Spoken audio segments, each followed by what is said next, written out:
Police কি হয়েছে বলুন। আমার ছেলে তবে 3 মাস বয়স দাদা, রাত্রিবেলা দুধ খেয়ে ঘুমায়, আপনাদের প্লেন গুলো একদম নিচে দিয়ে যায়, একদম নিচে দিয়ে, আর মনে হচ্ছে যে অটোর সাথে ধাক্কা লেগে যাবে প্লেনে।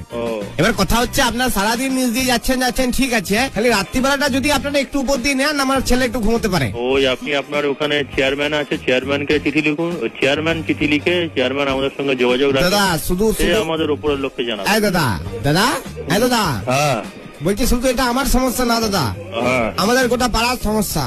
ওই জন্য তো পাড়াকে নিয়ে দাদা বাপনের ছেলে ছাদে ঘুড়ি ওড়াতে যেতে পারে না। শোনেন, একসঙ্গে সবাই জানেন আপনাদের একটা জেটের প্লেন, আমাদের যে বাপনের ছেলের যে ঘুড়িটা আছে ওটা ছিঁড়ে দিয়েছে, ঘুড়িটা পয়সা কে দেবে? ওই আপনাকে যৌথ ভাবে একটা চিঠি লিখুন, চেয়ারম্যানকে লিখুন। আপনার কাকে লিখবো, অ্যাড্রেস বলুন। এত আপনি সময় নষ্ট করছেন, আমাদের অন্য কাজ আছে, ঠিক আছে দাদা? আমি তো বুঝতে পারছি না দাদা। ওই যে আপনারা, আমি এটাও দেখেছি আপনারা প্লেন থেকে উল্টো পাল্টা জিনিসপত্র ছুড়ে মারেন ছাদের উপর। প্লেন থেকে? হ্যাঁ তাই নাকি? হয় নাকি? হ্যাঁ, ছুড়ে মেরেছেন, সঙ্গে ডিওড্রেন্টের বোতল। কি প্লেন থেকে? হ্যাঁ। আপনারা কোনদিন প্লেনে চড়েছেন? সে তো আমি চড়িনি, কিন্তু আপনি বলুন আকাশ থেকে কে ফেলবে? ভগবান কি ডিওড্রেন্ট মাখে নাকি কাক মাখে? প্লেনে কোনদিন চড়েছেন? না, সে চড়িনি। তাহলে আপনার ধারণা হলো কি করে প্লেন থেকে কেউ ছুড়ে মারতে পারে? প্লেন কিভাবে যায় আপনি জানেন? প্লেনে কোনো কিছু, প্লেনে একটা সুতো গলবার ফুটো থাকে না, এটা জেনে রাখুন, এগুলো জানতে হয়। কিন্তু দাদা কথা হচ্ছে যে আপনারা তো কোনোদিন আমাকে রিকোয়েস্ট করেননি। আমার বাড়ির পাশ থেকে রোজ নিচ দিয়ে প্লেন যাচ্ছেন, কোনো তো একজন পাইলট এসে বললো না যে দাদা আপনি চড়বেন, এটা চলুন। ও প্লেনের মোটামুটি সবচেয়ে কম ভাড়া হচ্ছে একবেলা একদিকে যেতে 5 থেকে 7 হাজার টাকা। সেটা যদি আপনি ভাড়া দিতে পারেন চড়তে পারেন। এত টাকা রোজগার করছেন আপনারা, একটু সাইলেন্ট করতে পারছেন না প্লেন গুলো? না, হয় না তো, যার নিয়ম নেই তার হবে না। আপনি কি কাজ করেন? আমি দাদা চাষবাস করি, নারকেল গাছ হচ্ছে, নারকেল পাড়ি। আপনি যখন কিছু কাটবেন, নারকেল কাটবেন, সেটা সাউন্ড হবে না? না দাদা, এটা আপনি আসুন, আপনি ঘুমিয়ে থাকবেন, ডাব কাটবো না, আপনি বুঝতেই পারবেন না। ঠিক আছে, আপনি বললেন, আপনারা ওইভাবে করুন। এরকম আওয়াজ হবে, দেখবেন খাচ্ছা। হ্যালো, পুরবি আন্টি? হ্যাঁ হ্যাঁ, বলছি আলিমুদ্দিন স্ট্রিটটা কোথায় একটু বলবে? তুমি কে?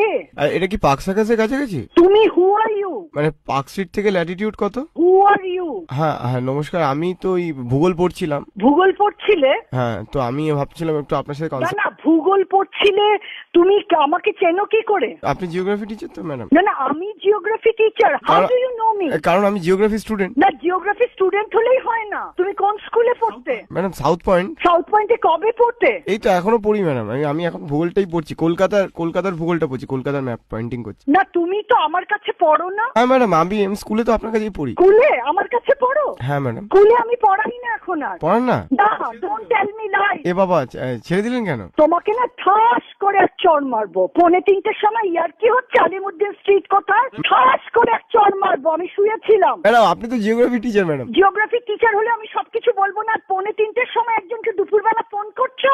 এতটুকু ভদ্রতা সভ্যতা বাড়িতে শেখায়নি যে দুপুরবেলা ফোন করতে হয় না? ম্যাডাম আমি আসলে অনেকদিন স্কুলে যাইনি তো, তাই আমি জানি না আপনি ছেড়ে দিয়েছেন। Hello madam. অনেকদিন যাও না? না না, তুমি ওই স্কুলে পড়ো না। And don't disturb me in future. I am not your aunty. Madam Lenin সরণিটা কোন দিকে? হ্যালো, আপনি ফোনটা রেখে দিলেন এরকম ভাবে? আপনার মাথায় ঠিক নেই। একটা কথা বলবেন বলছেন, বললেন পরে বলবো। না আরে, এই পরে বলবো বলেই তো আমি আগে বলিনি। বলুন। কারণ এখনই তো সেই পরেটা। আচ্ছা দাদা, আমি এখন কথা বলতে চাচ্ছি না আপনার সঙ্গে, আমার এখানে রোগী আছে। আপনিও কি তাহলে পরে বলবেন? কি বলবো আপনাকে আমি? যখন আপনি আমাকে পাগল বললেন তখন তো আমি আপনাকে অনেক কিছু বলতে পারতাম, কিন্তু কেন বলিনি? কারণ আমি পরে বলবো। আপনি আমার এখানে তো আগে আসেননি না, আমার চেম্বারে এসেছিলেন। আমি আগে এসেছি, এসে আমি আপনাকে বললাম যে আমি পরে আসবো। তাহলে পরে আসুন, কোনো অসুবিধা নেই। তো যেই কথাটা আমি বলতে যাচ্ছিলাম আপনাকে, আপনার আশেপাশে কেউ নেই তো? না, কেউ নেই। সত্যি কেউ নেই তো? নেই, পাশে কেউ নেই। বলুন, আমি একটা স্পিকারে নেই তো আমার ফোন? না না না। রেকর্ড করছেন না তো? না। খুব ব্যক্তিগত একটা কথা বলবো কিন্তু। বলুন। থাক, পরেই বলবো বরং। আচ্ছা ঠিক আছে। হ্যালো,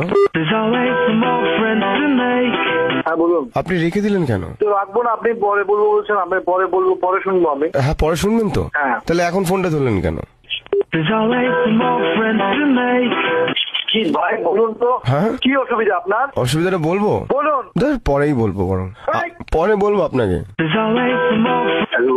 হ্যালো, হ্যাঁ। কি করছেন? আপনি আমার সাথে ইয়ার্কি করছেন? আমি ইয়ার্কি করছি বলে মনে হচ্ছে? হ্যাঁ, আপনি ইয়ার্কি করছেন বলে মনে হচ্ছে। এখন আমি আপনাকে 21 নম্বরে চালান দিয়ে, বুঝতে পেরেছেন? হ্যাঁ। কি করে দেখুন? কি? হ্যালো, কি করবেন? হ্যালো, কি করে দেখুন আপনি?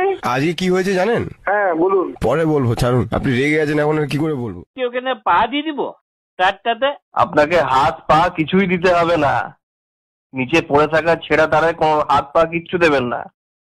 ই বাবা রে, তাহলে কি ওই ইলেকট্রিক পোস্টে যে তারগুলো বাঁধা আছে ওই উঁচু খুঁটিতে যে পরে হাত দিতে বলছেন? আরে দূর বাবা, ওরকম কিছুই করতে বারণ করা হচ্ছে আপনাকে, কিছুই করবেন না। দিলে কি হবে যদি দিয়েই দিই? তো দুর্ঘটনা ঘটবে, আপনি ইলেকট্রিক শক খাবেন, মরবেন। কেন ইলেকট্রিক শর্ট কেন খাবো?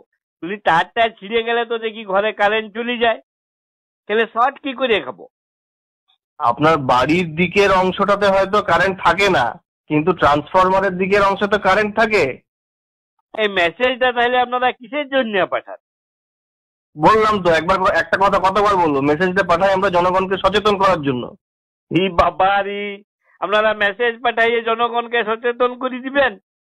বলি সিগারেটের প্যাকেটেও তো লেখা থাকে ধূমপান স্বাস্থ্যের পক্ষে ক্ষতিকর। তো আমি তো সারাদিনে 2 বান্ডিল বিড়ি ফুকেছি। বলি আমার দেখে দেখে আবার বউ অভ্যাস করেছি। আপনি খুব অপ্রাসঙ্গিক কথা বলছেন। আচ্ছা, একটা সত্যি কথা বলুন দেখিনি, এই যে আপনারা মেসেজ গুলো এখানে পাঠান, ওগুলো জনগণকে সচেতন করার জন্যই পাঠান, নাকি আপনাদেরকে কেউ বলে দিয়েছে যে 100 জনকে ফরওয়ার্ড করে দিলে 2 দিনের মধ্যে আপনাদের ভাগ্যটা খুলে যাবে? আপনি খুব বাজে বকছেন।